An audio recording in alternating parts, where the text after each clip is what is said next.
It's 3 a.m. You're staring at the ceiling. Your phone says you've been awake for 40 minutes. Something must be wrong with you. But here's the strange part. For most of human history, this exact moment was not a malfunction. It was the plan. You've been taught that sleep should be one long unbroken block. 8 hours, lights out, lights on. Anything else feels like failure. But your ancestors didn't sleep that way. And the way they did sleep might explain why so many of you wake up at 3 a.m. feeling like something is broken. Go back 400 years, no electric light, no screens. When the sun went down, the world went dark, and there was nothing to do but lie down. But people didn't lie down for 8 hours straight. They slept in 2 distinct sessions, with an hour or more of quiet wakefulness in between. Historian Roger Ekirch spent over a decade combing through diaries, court records, and medical texts from pre-industrial Europe. He found hundreds of casual references to a first sleep and a second sleep, not as a rare event, as an ordinary, expected part of the night.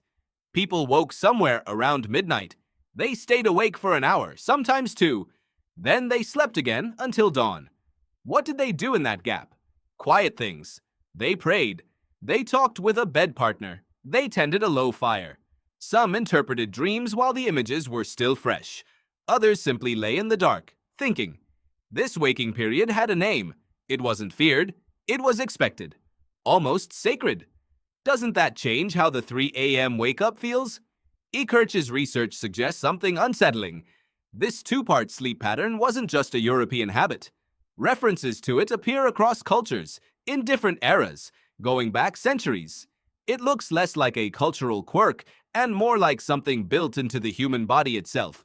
So why did it disappear? The answer arrived with something you flip on without thinking: artificial light. As gas lamps, then electric bulbs, spread through cities in the 1800s, the natural boundary between day and night began to dissolve. Nights got shorter because people started staying up later. The long, undivided darkness that once made 2 sleep sessions natural began to vanish. Within a few generations, segmented sleep faded from memory so completely that when Ekirch first described it, many readers assumed he had made a mistake.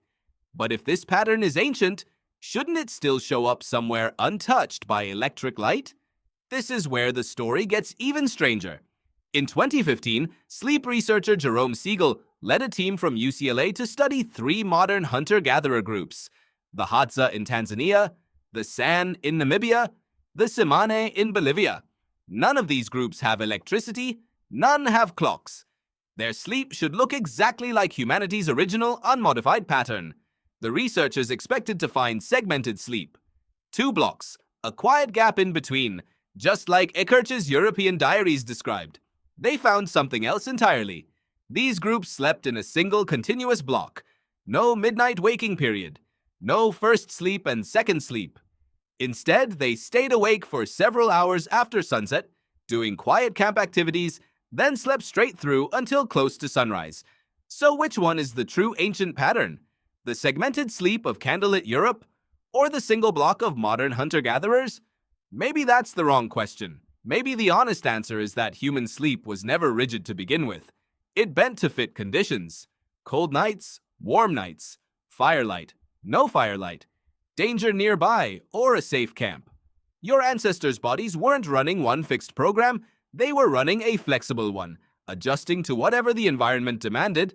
That flexibility is the real inheritance. Not a specific pattern, but the capacity to adapt. Which brings us to your body today, and why 3 a.m. might not be a malfunction at all. Harvard sleep scientist Charles Czeisler has spent decades studying what happens when human circadian rhythms lose their natural cues. Without sunlight to anchor it, your internal clock drifts. Bright light late at night pushes your body toward alertness at the exact moment it should be preparing for rest. Then artificial darkness in your bedroom, disconnected from any real signal about the time outside, leaves your clock unsure what phase it should even be in. Layer that uncertainty onto a modern habit. Nearly everyone now expects one continuous block of sleep, no matter what. When you wake at 3 a.m., you don't experience it as a natural pause. You experience it as evidence that something has failed. That interpretation alone can generate the very anxiety that keeps you awake longer. Here's the twist. The waking itself might not be the problem, the panic about the waking might be. Ekirch's diaries never described anxious insomniacs staring at the dark, dreading the sunrise. They described people using the gap calmly, quiet reflection, low conversation,